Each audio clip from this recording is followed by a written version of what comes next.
d'Eric. Moi, je voulais connaître l'avis de la Torah par rapport au signe révélateur actuel des temps messianiques. Ça veut dire quoi, la vie de la Torah? L'avis de la Torah, c'est-à-dire savoir si c'est vraiment des signes révélateurs de la vie, la fin des temps, c'est juste des bobards, quoi. Réponse, c'est peut-être des bobards. Ça veut dire. On n'a pas le prophète aujourd'hui. Et même des très grands rabbins qui ont roi HaKodesh, c'est-à-dire qui ont son esprit saint, la longue clairvoyance, et j'en ai connu. Le Rav Ben Abba Shaul, il avait très clairement le don de clairvoyance. Et lui a dit, Pesach 90, Mashiach revient. Et tu vois qu'on est 18 ans plus tard, et rien ne s'est toujours passé. Donc on peut se tromper. On n'a pas un prophète qui dit une chose et il se trompe, c'est un faux prophète, on le tue, d'après la Torah. D'accord? On n'a pas de prophète aujourd'hui. Donc, on peut être certain de rien. Et ça, je le souligne en 40 000 fois, parce que maintenant, je parlais des signes, et les gens, après que je fais un cours pareil, dans le monde entier, Rachel a annoncé, Mashiach arrive dans 3 semaines. Voilà. Non. Non, voilà. Alors, il y a des signes qui sont très parleurs. Mais souvent, il y a des signes très parleurs, rien ne se passe. Alors, ça veut dire quoi? Ça veut dire que, sans aucun doute, là par contre, sans aucun doute, il est clair qu'il y a une opportunité qui se trouve devant nous pour la semaine à venir. Pourquoi? Tout simplement parce que, avant peut-être de voir les textes, parlons un peu géopolitique. D'accord? Avant de voir les textes. Nous ne soyons pas trop idiots et commençons à faire un raisonnement. Un raisonnement, ça fonctionne par des cases. Si A est égal à B, une deuxième case et B est égal à C, on déduit que A est égal à C. D'accord? C'est une déduction logique rationnelle. Il y a un fou qui s'appelle Mahmoud Ahmadinejad, qui a dit que la mission numéro 1 de la révolution islamique iranienne est la disparition de l'État d'Israël. Bon, si ce n'est que ça peut encore passer, c'est pas le premier, on a beaucoup durant l'histoire des comme ça. Mais lui a peut-être déjà au moins une bombe atomique, ou s'il l'a pas, c'est incessamment sous peu. Incessamment sous peu, c'est une question de semaines, mois. On m'a dit que le Pentagone a dit qu'Israël devrait attaquer avant la fin de l'année 2008. C'est-à-dire qu'Israël comprend qu'il n'y a pas encore beaucoup de temps. Maintenant, de deux choses l'une. Ou Israël attaque, ou Israël n'attaque pas. Je ne suis pas prophète, je ne suis pas état-major, ils ne m'envoient pas des faire-part avant ce qu'ils vont faire. Mais dans tous les cas, que ce soit comme ci ou comme ça, il y a une guerre. Si Israël n'attaque pas, le jour où il a la bombe atomique, eh ben il envoie, il ne va pas hésiter. Vous me direz, non, mais nous aussi on a des bombes atomiques, donc s'il envoie, on lui envoie. Mais lui, il n'a rien à faire, c'est un chiite. Un fou de Dieu, d'accord? Tous les suicidaires, les shahids, c'est chiites, c'est des gens qui, pour eux, c'est l'honneur le plus grand, pouvoir mourir pour Dieu, pour Allah. Toi, t'en as pas un qui fera ça, t'auras 1 million. 1 million d'Iraniens qui meurent. À l'époque, ils allaient, les petits-enfants, sauter sur les champs de mines irakiens. D'accord? Maintenant, on va faire mieux avec tout le peuple, les femmes, les enfants, tout Téhéran. Téhéran saute en bombe atomique israélienne. Peu importe, sauf, en fin de compte, c'est pour dévoiler Allah. Et lui, il dit d'ailleurs, il dit que très bientôt doit se dévoiler le 12e imam, qu'on appelle le Mahdi, c'est le Mashiach d'après la version islamique, le Mahdi, qui doit se dévoiler dans des guerres, le sang et la mort, et parsemés, enfin, les trucs apocalyptiques classiques. Donc, si je suis logique, A est égal à B, bientôt il y a le bombe atomique qui se prépare. B est égal à C, c'est le bombe atomique de deux choses l'une. Ou bien l'Iran attaque, et c'est la fin des haricots, ou Israël attaque avant. Si Israël attaque, qu'est-ce qui se passe? Le ministre des Affaires étrangères iranien a dit, c'est-à-dire environ 2 mois, on a le doigt sur la gâchette. Ça va, ils s'attendent, ça fait 3 ans que tout le monde dit qu'Israël va attaquer l'Iran. Donc ils ne sont pas pépères en train de... D'accord? Ils se préparent. Ils ont dit, on a le doigt sur la gâchette. Dès qu'un missile nous touche, on envoie 11 000 missiles. Israël, les bases de l'OTAN, la Turquie, tout ce qui sont à 2000 km environ. Ce qu'on croit qu'ils ont. Peut-être qu'ils ont plus avec les Russes, ils ont donné, je ne sais pas. Vous me direz, bon alors à Paris, on est pépère. Mais non, tout le monde sait que dans les cités parisiennes, il y a des groupuscules, ils ont des mines, des bazookas, des machins. Et comme ça, un petit comme ça, des chefs, pas seulement la France, l'Allemagne, l'Angleterre, l'Espagne, qui sont infestés de ce petit groupuscule, se retrouvent à feu, à sang. Le RG, le Français a dit, on ne maîtrise plus. Ils ont dit à quelques chefs communautaires en France, on sait qu'il y a, faites attention, on ne maîtrise plus. Et ici en Israël, le terrorisme, alors plus ou moins le jugule, on est habitué, ça fait 50 ans qu'on bouffe ça tous les jours. Mais en France, quelqu'un qui veut maintenant aller faire sauter la France, Chass et Shalom, c'est compliqué. Tous les bus sont ouverts. Tu prends quelques camions d'essence, tu les verses dans la Seine, tu envoies un briquet. Ah, fini. C'est pas compliqué. Tu mets une petite bombe sous un des pieds de la Tour Eiffel. C'est sympa, c'est Twin Towers en version française. Je ne vais pas donner d'idée maintenant à nos... D'accord. Mais c'est pas trop compliqué. C'est pas trop compliqué.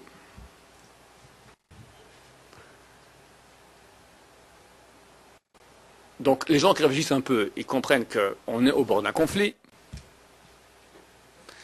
Au mois de juin, les journaux ont dévoilé que la Grèce a laissé son espace aérien libre pour que Tsahal, l'armée de l'air israélienne, fasse un exercice aérien. 100 avions israéliens, un exercice sur une île déserte grecque, pour s'entraîner à attaquer à distance, à 2000 km, la distance qu'on a pour l'Iran. Les journalistes disent, il se peut, c'est un entraînement préparatoire pour une attaque en Iran. Israël ne démentit pas. Le baril de pétrole a monté, là, rien que ça, de cette nouvelle, le baril a monté de 10 dollars. 10 dollars le baril. Maintenant, imagine qu'il y a vraiment l'attaque. Le baril, les spécialistes disent, le baril, ou il double, ou il triple. Attends, rien que doubler. Le baril de pétrole, il double de prix. Qu'est-ce qu'elle fait la planète? Boum, boum, terminé. Rien que ça suffit pour qu'il y ait une troisième guerre mondiale. Donc je ne suis pas prophète, je ne suis pas augure, mauvais augure, je ne suis pas apocalyptique et prédicateur. Je fais un examen logique et géopolitique bébête. Donc, sans parler des textes, géopolitiquement, ça semble imminent. D'autant plus. Bush a dit, je ne finirai pas mon mandat sans m'occuper de la question iranienne. Donc, Bush finit quand son mandat? Les élections sont au mois de novembre. Parce que maintenant, Israël, s'il veut attaquer l'Iran, a besoin de l'appui des Américains. Après novembre, on ne sait pas s'ils auront l'appui. Qui va passer, comment ça va se passer, personne ne sait. Donc moi, si j'étais, mais je ne suis pas, je répète, je suis qu'en spéculation. Si j'étais Barak, j'attaquerais maintenant, pas pendant l'été, parce que c'est la période touristique, mais dès qu'on a fini, septembre, voilà, octobre, enfin, voilà. Par exemple. Bon, ça c'est la spéculation géopolitique. Je rappelle, ce n'est qu'une spéculation. Peut-être dans 6 mois, on rigolera bien quand on entendra ce qu'on a. Parce que vraisemblablement en janvier, j'aurai une spéculation pour le mois de mars prochain. Et à même, vous avez déjà dit comme ça déjà au mois de septembre passé. Alors ouais, bon, ok. Encore une fois, on est en pleine spéculation. Donc, comme j'ai commencé à dire, c'est peut-être des bobards, mais peut-être pas. Alors, que disent les textes?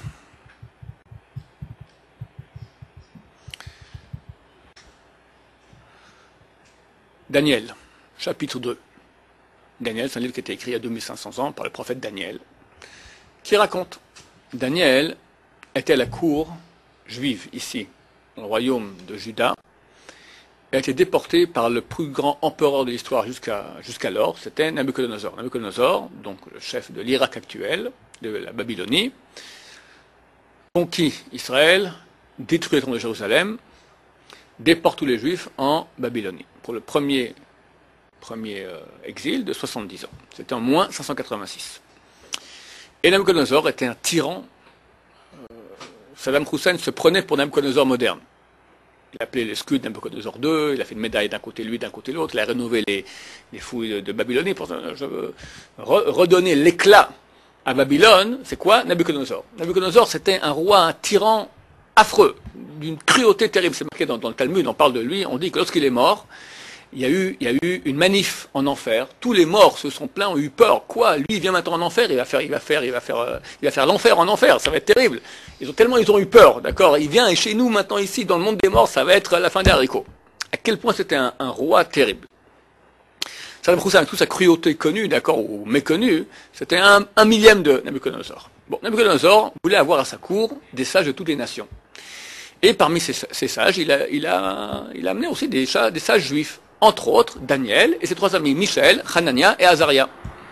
Et dans Daniel 2, je vous raconte maintenant ce que raconte la Bible, il est marqué qu'un beau matin, Nabuchodonosor se réveille et il réunit toute sa cour, tous ses sages, tous ses sorciers, et il leur dit, écoutez, j'ai fait un rêve qui me préoccupe beaucoup, j'aimerais que vous m'interprétiez le sens de ce rêve.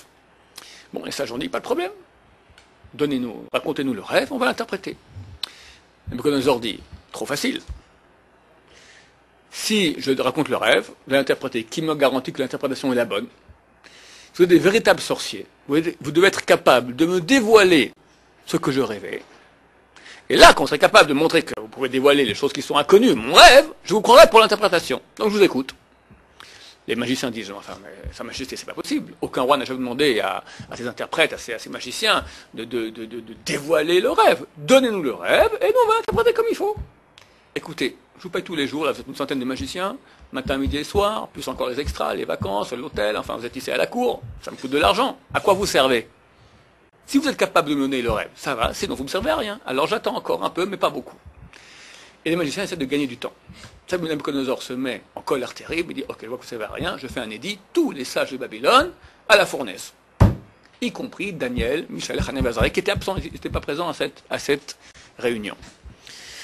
Arioch, le bourreau, va voir Daniel, lui dit, désolé Daniel, à la fournaise. Daniel n'est pas au courant, quoi, qu'est-ce qui se passe? On le met au courant. Il dit, écoute, va voir, il dit au bourreau Arioch, va voir le roi Nabuchodonosor, dis-lui que j'ai une audience urgente. Le roi accepte. Daniel vient, lui dit, Sa Majesté, laissez-moi 24 heures. Dans 24 heures, je reviens, je vous dévoile le rêve et son interprétation. Ok.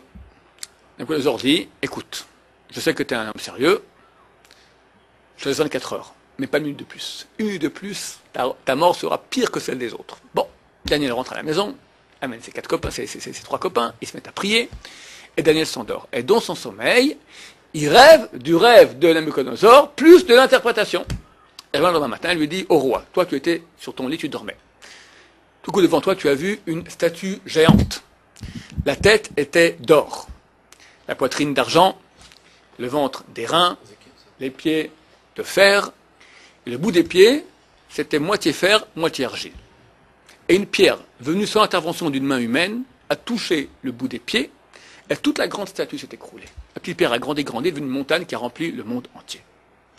Nabuchodonosor dit, extraordinaire, c'est exactement ça. Maintenant, je t'écoute pour l'interprétation.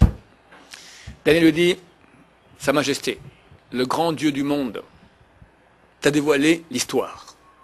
Dieu était le maître du monde, son royaume, il exerçait sa puissance depuis son trône, c'était Jérusalem, le temple. Tu as détruit ce temple. Tu as hérité de la royauté de Dieu. Tu es devenu le roi du monde. Tu es le plus grand concurrent de l'histoire jusqu'à maintenant. Mais sache qu'un jour, ton empire va être aussi conquis par un autre empire.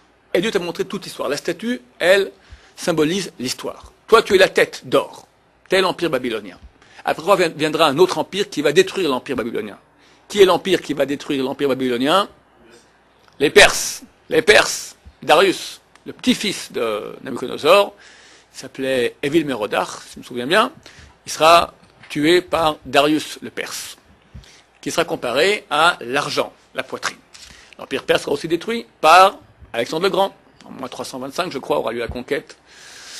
En moins 324, Alexandre le Grand va conquérir l'empire perse jusqu'en Inde. Et l'empire grec sera comparé au ventre d'airain. L'empire grec sera détruit par l'empire romain, comparé au fer. Et Daniel explique comme le fer qui a la puissance, c'est la puissance stratégique. Le fer, c'est la puissance, c'est le poignard, c'est l'épée, c'est la bracha de Esav, tu vivras par ton épée. Le monde occidental, sa puissance, c'est la stratégie, d'accord? C'est le plus grand conquérant du monde. Ceux qui ils ont conquis l'Asie, l'Afrique, l'Amérique, l'Amérique du Sud, l'Amérique du Nord, d'accord? Une partie ils ont tué, une partie ils ont mis en esclavage, enfin, des grands guerriers. Cet empire occidental, Rome, par extension tout le monde occidental jusqu'à aujourd'hui, pour finir, ne sera pas tout seul. Il y aura deux, comme les deux pieds. Il y aura l'empire occidental, il y aura l'empire oriental, le monde arabe, comparé à l'argile.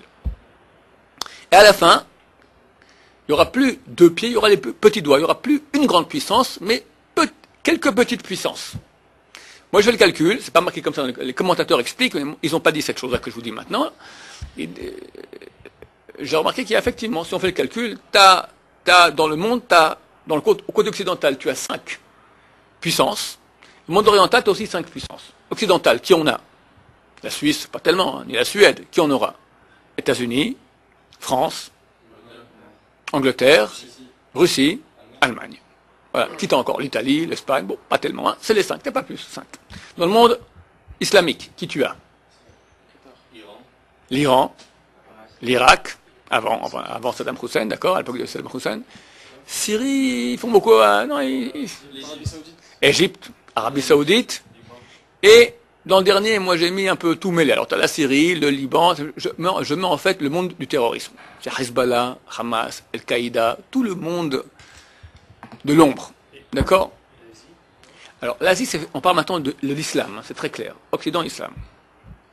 L'argile, donc les commentateurs disent, on parle du monde de l'islam, Ishmaël. Pardon? Bon, mais c'est pas une puissance, qui s'oppose. Chine, non, mais ça n'a pas à voir avec, c'est pas islamique, la Chine, pour le moment, d'accord? Hein? Non, mais je te parle maintenant dans les commentaires de Daniel, il te dit, il y a le fer d'un côté, c'est le monde occidental, d'accord? Et l'argile, c'est le monde de Ishmaël. C'est Esav Ishmaël, ils disent très clairement, d'accord? Bon, peu importe, ça c'est une spéculation, ça peut être plus ou moins, peu importe. En tout cas, à la fin, il n'y aura pas 2 empires, il y aura 2 pôles avec différents petits pays. Et la petite pierre, c'est Am Israël. C'est la fin. C'est pas qu'elle va détruire. Elle vient sans intervention d'une main humaine. C'est la connaissance, c'est Dieu qui agit. Et toute la puissance physique va être détruite. Et c'est la puissance de la spiritualité qui va conquérir le monde entier, qui va être une montagne qui va remplir le monde entier. Pourquoi est-ce que le peuple d'Israël est comparé à une pierre? La pierre, c'est le symbole de l'éternité, ce qui ne change pas. Dans le règne végétal, animal, humain, tu as toujours une montée, une apogée, un déclin, ça disparaît. La pierre reste la même. Dans un siècle, dans 2 siècles, dans 1000 ans, une pierre reste une pierre. Am Israël est un peuple qui ne change pas. On parle la même langue depuis des millénaires. On a la même Torah, on a le même Tfilin, même Tzitzit, même peut-être même Daf le Shabbat. On a le même peuple depuis des millénaires. On ne change pas. De façon spectaculaire, dans nos conférences, je cite des auteurs non juifs, à quel point ils sont stupéfaits. Mark Twain, Tolstoï. Même Hitler dit, comment se fait-il que ce peuple existe depuis 4000 ans?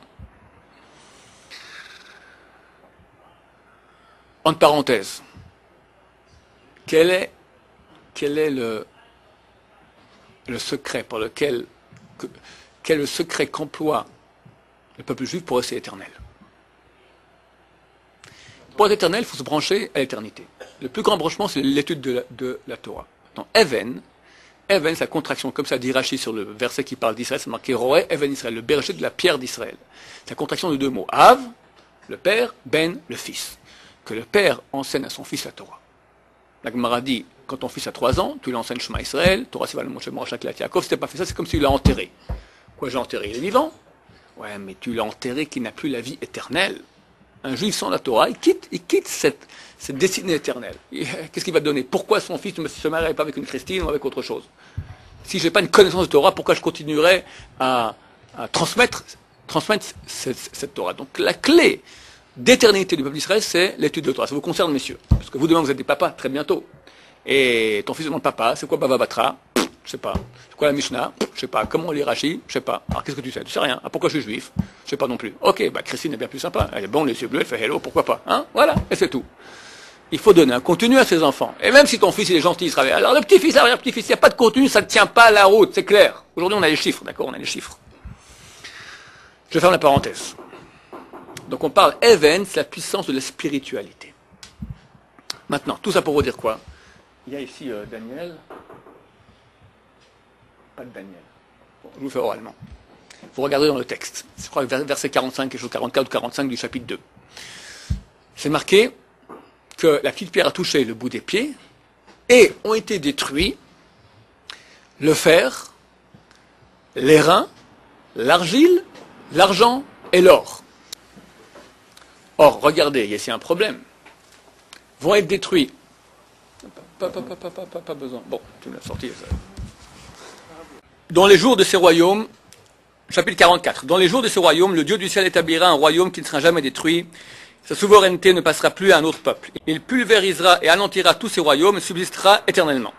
Tout, comme tu as vu qu'une pierre s'est détachée, regardez bien, de la montagne, sans l'intervention d'une main humaine, et qu'elle a broyé le fer, l'airain, l'argile, l'argent et l'or. Le Mabim pose la question, Mabim il y a 2 siècles environ, pose la question, il y a quelque chose qui cloche ici. Comme on est, comme une montagne, qu'une pierre s'est détachée de la montagne, sans l'intervention d'une main humaine, et qu'elle a broyé le fer. Le fer, c'est où? C'est les jambes. Après, l'airain, c'est le ventre. L'argile redescend en bas. L'argile, c'est dans les pieds. L'argent, la poitrine, l'or. C'est pas dans l'ordre. Daniel, il a bu un coup, là. Pas normal. Tu aurais dû dire, ou bien de bas en haut, le bas en haut. Alors, argile, fer, airain, argent, or, ou de haut en bas, or, argent, airain, fer, argile. Or, tu fais fer, airain, donc jambes, ventre, puis tu descends les pieds, et tu remontes, poitrine, tête. Bonne question. Explique le Malbim, il y a 2 siècles, c'est pour nous dire comment ça va se passer. Et là, on arrive à l'actualité. L'histoire et l'actualité, on est en plein dedans, à mon humble avis. Encore une fois, on est en spéculation, et qui sait, quoi c'est, on ne sait pas. Il dit que ce sera dans les guerres de Gog et Magog, les guerres de la fin de temps, pendant lesquelles et après lesquelles Mashiach doit se dévoiler. Où vont s'unir les 2 premiers, le fer et l'airain. Le fer, c'est Rome. L'airain, c'est grec. La culture gréco-latine, c'est quoi? L'Occident. Le français aujourd'hui, c'est quoi? Tout le français vient du gréco-latin. Ou du grec ou du latin. Tout le monde occidental. Vont s'unir et vont attaquer l'argile. C'est quoi l'argile? Le monde arabe, Ishmaël. Mais pas n'importe, ils vont pas attaquer le Maroc, ils vont pas attaquer le Pakistan, ils vont attaquer l'argile qui est constituée de l'argent et l'or. L'argent, c'est quoi? La Perse, c'est où la Perse aujourd'hui? L'Iran. Et l'or, c'est quoi? L'Irak. Babylone, c'est l'Irak. Donc, nous dit un commentateur sur la base de Daniel il y a 2500 ans, nous dit qu'à la fin des temps, il y aura une union des peuples occidentaux pour attaquer l'Irak. Première guerre du Golfe en 1990, 21 forces, 91 c'était la guerre proprement dit, 21 forces alliées attaquent l'Irak. Deuxième guerre du Golfe, Bush avec quelques-uns comme ça, fini, ils l'ont eu. Ça c'est déjà de l'histoire. Reste la suite. L'Iran, c'est marqué. Ok, messieurs. Maintenant, ça nous dit pas quand ça va être. Alors, de nouveau, je répète et je répète, je me trompe toujours. J'ai raconté ça à un copain dernièrement, il m'a dit comme d'hab, d'accord? Bon, non, comme d'hab. Et je répète comme d'hab. Mais peut-être que pas. Ça veut dire quoi? Ça veut dire que nous, on doit se préparer. Pourquoi on doit se préparer? Parce qu'on a une... On n'a pas eu de marée ici, je vous fais oralement de nouveau. Certaines Megillah, page 17b. Pose la question... Tu l'as ici, Megillah? Oh, je le fais oralement. Page 17b, nous dit, là-bas, la Gemara va analyser la place des bénédictions dans le Shemona Esrei. La Hamida, la fila que nous faisons tous les jours, 3 fois par jour, elle est constituée de 19 brachot, 19 bénédictions. Maintenant, elles ont un certain ordre, et cet ordre a été institué pas pour rien, et des raisons. La Gemara va là-bas nous motiver, nous raconter les raisons pour lesquelles on a en première position Magen Avot, après Machaya Metim, troisième Makel Kadosh, etc. On arrive à la septième. La septième, c'est Baruch Hashem, Goël Israël. Béni soit l'Éternel, rédempteur d'Israël. Goël, la Géoula, la rédemption. Pourquoi elle est en septième position? Dit la Gemara, parce qu'en septième année aura lieu la Géoula. Il y a un cycle de 7 ans, depuis que le peuple d'Israël est entré en terre d'Israël il y a 3200 ans, il y a un cycle de 7 ans. Tout de septième année, c'est la joie, l'année de Shemitah, l'année de Jacher, on n'a pas le droit de travailler la terre. Lui, la Gemara, la Géoula aura lieu une 7e année. Nous sommes en 7e année, encore 3 semaines et demie. La Gemara rétorque, dit c'est pas possible. C'est pas possible. On a un autre enseignement qui nous dit, la 6e année, il y aura des bruits. Des bruits comme quoi Mashiach doit venir. On en parle. 7e année, il y aura la guerre. Et qu'en sortant de 7e année, donc en 8e année déjà, Mashiach y vient. Donc on aurait dû normalement mettre la bracha de Goël Israël en 8e position pour la Géoula, pas en 7e, probablement en 7e la Géoula. Répond la Gemara, la guerre c'est le début de la Géoula.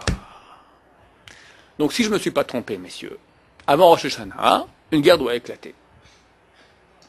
Alors, on n'a pas encore beaucoup de temps à attendre, 3 semaines, c'est pas énorme. Et si je me suis trompé, ben je me suis trompé, c'est tout, voilà, on est en pleine spéculation. Mais peut-être que je ne me trompe pas. Et dans ce cas, il faut se déchirer de tchoua.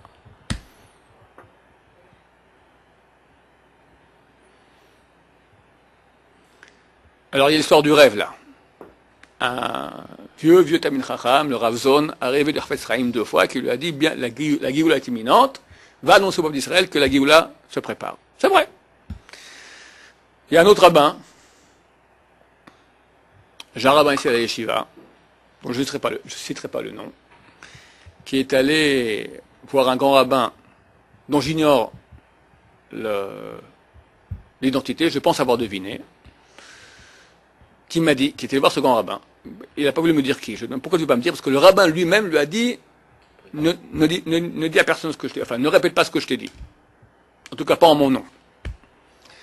Alors, qu'est-ce qu'il a dit ce grand rabbin au rabbin de la Yeshiva? Le rabbin de la Yeshiva est allé le voir pour lui poser 3 questions sur le travail de sa femme l'année prochaine, sur les enfants, enfin des questions personnelles. Le rabbin lui a dit, ça ne sert à rien que je te réponde, tout est terminé. Il peut se tromper. Je vous dis que le rabbin s'est trompé en 90. Mais ok, ça commence à corroborer de tous les côtés. Alors peut-être que toutes les corroborations sont fausses. Peut-être. Je sais que on ne sait pas où on en est. Alors, je me suis un peu lancé là, je vous chauffer encore un peu plus. J'étais il y a 4-5 mois, un Sheva Brachot. Et je parle, je fais une petite dracha, et je me rassieds. Le type assis à côté de moi, un jeune homme de 20 ans, du mouvement Mizrahi, donc sioniste religieux, lui dit, comment vous osez dire dans votre dracha qu'on est encore en exil? Je ne comprends pas de quoi tu dis, on n'est pas en exil. C'était quelques jours après qu'ils ont massacré les pauvres juifs dans la yeshiva ici à Jérusalem, Merkaz Arabe. Des Arabes viennent, te tuent, des terroristes viennent, te tuent des élèves dans une yeshiva, tu dis qu'on est en Géoula, on est en plein exil. C'est vrai qu'il y a une partie du peuple qui est orienté vers ça, mais le Mashiach n'est pas là, il ne faut pas rêver. On est déjà en Géoula, depuis 1948, depuis que l'État d'Israël a été créé, c'est la Géoula. Ben, lui, il a un drôle de tête à Géoula, des prostituées à Tel Aviv, une crêpe à Jérusalem. J'aurais pas imaginé le Mashiach comme ça. Bon, lui me dit, j'ai une preuve, 100% comme quoi la Géoula est venue en 1948. Il me dit, il y a un secret. Le Gaon de Vilna écrit dans son commentaire sur le Sifra d'Etzniuta, c'est un livre de mystique juive, quand viendra la Géoula. Mais il conjure celui qui comprend ce qu'il dit, de ne pas le dévoiler. Et c'est vrai qu'on ne comprend rien du tout. Jusqu'à ce jour-là, je n'avais jamais vu ce secret-là, mais je savais que ça existait. Lui me dit, il y a des gens qui ont compris le secret, ils l'ont dévoilé. Ils sont morts, 2 personnes, la même année, mais ils ont dévoilé le secret. Et lui, ce petit de 20 ans là, comme ça, il me raconte le secret. Comme ça à table, un Sheva Brachot. Alors, pour finir, j'ai vérifié. Je suis allé voir chez quelqu'un qui se connaît, il m'a ouvert exactement l'endroit, j'ai vu, j'ai lu là-bas, on comprend rien, et c'est pas du tout ça, ça n'a rien à voir. C'est certainement que c'est pas ça. Mais le truc qu'il m'a dit, lui, ce que je lui dis, c'est tout, faut voir, je ne sais pas ce que ça vaut. Mais c'est sympa. Il me dit comme ça, il me dit, il y a le mot Adam. Adam, c'est l'homme, d'accord? On sait que l'homme représente toutes les âmes. Le peuple d'Israël proviennent du premier homme. Et tant qu'il y aura encore des âmes, c'est marqué, la Gemara dit comme ça, tant qu'il y aura des âmes dans le corps, Mashiach ne peut pas venir. Parce que toutes les âmes doivent venir sur terre. Donc en fait, l'homme, c'est aussi l'histoire ici. Comme on a vu un peu la statue de Daniel, aussi maintenant le premier homme correspond à toute l'histoire. Alors il me dit, le mot homme, c'est Adam. Adam, c'est constitué de 3 lettres. Aleph, Dalet, Mem. Aleph, Dalet, Mem. Il me dit, Aleph correspond à Aleph comme Adam. Dalet correspond à David. Et Mem correspond à Mashiach. Et il me dit, il faut prendre la période qu'il y a depuis Adam jusqu'à David. Ce sera la même période qu'il y aura depuis David jusqu'à Mashiach. Je fais le calcul, je rentre à la maison, je fais le calcul, ça tombe exactement 1948. J'ai dit, c'est pas possible. Je veux dire, on a vu la Géoula. Si c'est la Géoula, on rend notre tablier, hein. C'est pas ça qu'on attendait. Il est où Mashiach? Il est où le temple? Il est où le sacrifice? Et ça m'a fait tilt. Je dis, lui, il a calculé depuis quand? Il a calculé depuis la naissance de Mashiach, depuis la naissance de David. Non, rien à faire de la naissance de David. David est dans son lit, il fait heureux. C'est pas rien à faire. David dans son lit, c'est pas ça qui est intéressant. Qu'est-ce qui est intéressant? Quand il est roi, il devient roi. Non, à quel âge il devient roi? À l'âge de 30 ans. Donc il faut, messieurs, rajouter de Adam à David 30 ans. Et de David à Mashiach, de nouveau 30 ans. Ça nous fait combien? 60 ans. Et partout ici en Israël, tu vois, 60 ans d'Israël. Alors, ils ont encore quelques semaines. C'est un jeu de mots, peut-être on s'est complètement trompé. Vous pouvez faire la même chose pour l'année prochaine et l'année d'après. J'en ai des bons aussi comme ça, hein. Faut pas... Mais peut-être que c'est le vrai. Et dans ce cas-là, on est idiot de ne pas se préparer. Donc maintenant c'est Elul, il faut se préparer. Mais excusez-moi, quand Yaakov a voulu dévoiler à ses fils, quand est-ce que Mashiach allait venir? lui, il a perdu le roi Hakodesh. Ouais. Comment c'est que maintenant, nous, on arrive à trouver des codes et des... Je t'ai dit qu'on n'a rien. Parce que ce sont des spéculations. C'est pas une spéculation. Ça, on saura après. Que tout le monde ait des codes comme ça, des avis.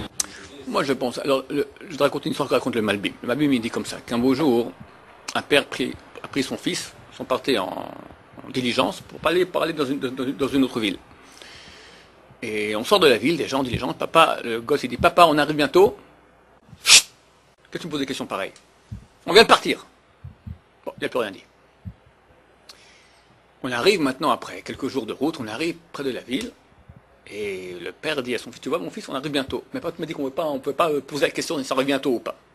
Quand on est au début de la route, que tu me poses des questions, on arrive bientôt. On a encore 3000 ans à tirer. Là maintenant on est à la fin. À la fin, c'est normal qu'on doit essayer de voir. Maintenant, laisse tout ce que j'ai maintenant de côté. Oublie. C'est marqué que le peuple d'Israël sera sauvé par la tchouva. Et la Géoula ne peut arriver que par la tchouva. Et il y a une assurance. La Torah a promis qu'à la fin de son exil, le peuple d'Israël fera tchouva, immédiatement ils seront sauvés. Aujourd'hui, c'est clair, t'as la tchouva dans le monde. C'est clair comme l'eau de roche, anormal. Vous en êtes vous-même les témoins vivants. De plus, il y a un retour en terre d'Israël. De plus, c'est marqué dans la Gemara, traité Sanhedrin 98, c'est marqué, tu n'as pas de signe plus clair de la fin que la terre d'Israël donne ses fruits. Elle donne ses fruits. De plus, c'est un truc profond, mais ça, je vais en parler un peu.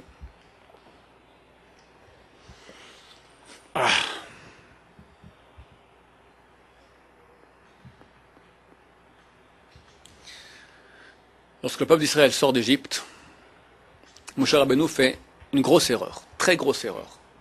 Il veut sortir avec lui ce qu'on appelle le Erev Rav. C'est marqué Erev Rav ala imo Mitzrayim. Littéralement, c'est le grand mélange. Qu'est-ce que c'est? Ce sont des personnes qui n'étaient pas juives, qui étaient égyptiennes, mais ils sont convertis sur place et voulaient devenir juifs comme les autres. La mystique juive va dire ce sont des âmes qui ne sont pas totalement juives. Elles sont à mi-chemin entre goy et juifs. Et les 400 ans d'esclavage en Égypte étaient là pour les séparer de la pureté du peuple juif, qu'ils soient séparés. Et Moshe Rabbeinu, en les sortant, les fait recoller. Et ils sont extrêmement collés au peuple d'Israël.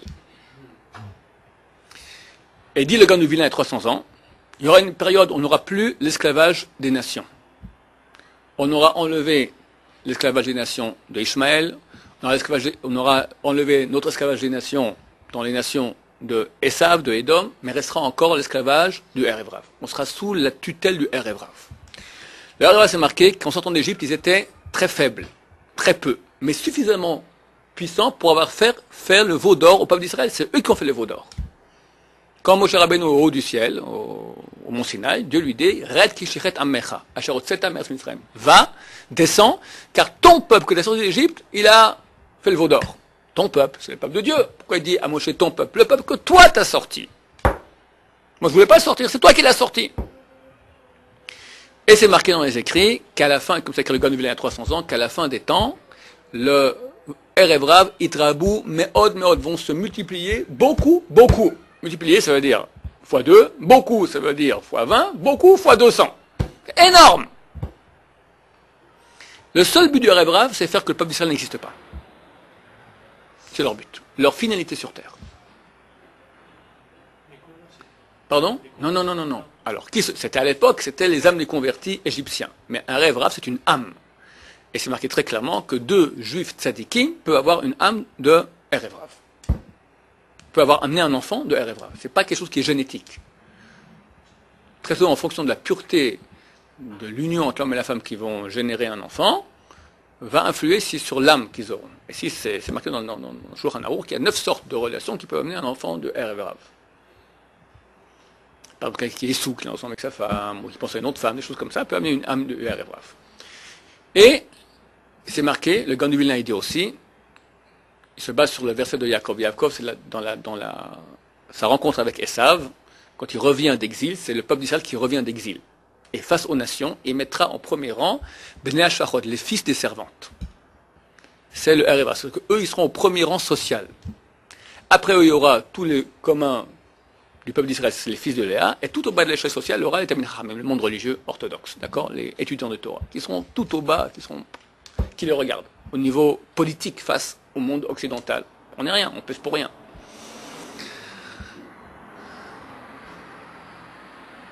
Et ce sont eux qui vont pratiquer le retour en terre d'Israël. pour des raisons que je n'ai pas le temps d'évoquer maintenant.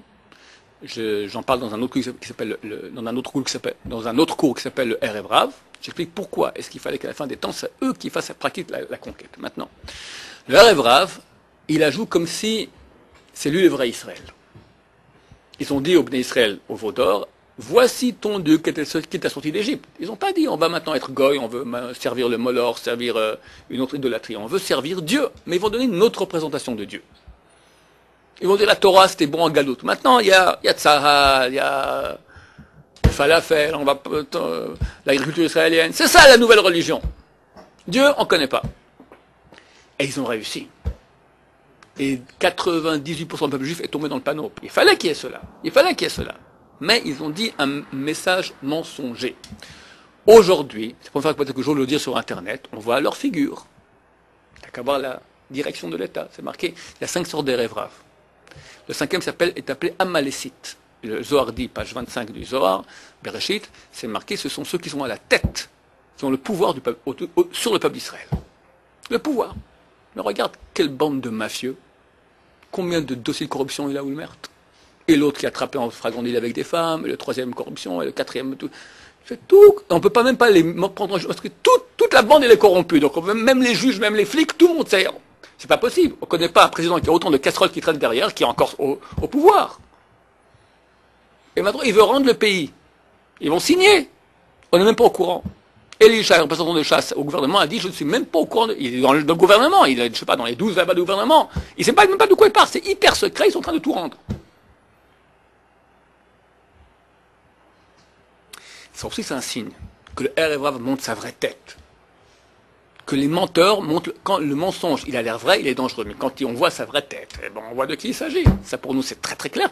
Tu vois que la direction de l'État, elle est en décomposition. Ça veut dire quelque chose. C'est marqué dans la Gemara aussi. Efes Atzur ve'Azouv. Il n'y a personne là qui est pour diriger le peuple. Il n'y a rien. C'est marqué dans la Torah. Parashat Azinu. Et la Gemara dit, on parle de l'époque messianique. Efes Atzur ve'Azouv. Aucun qui les retient, qui les dirige.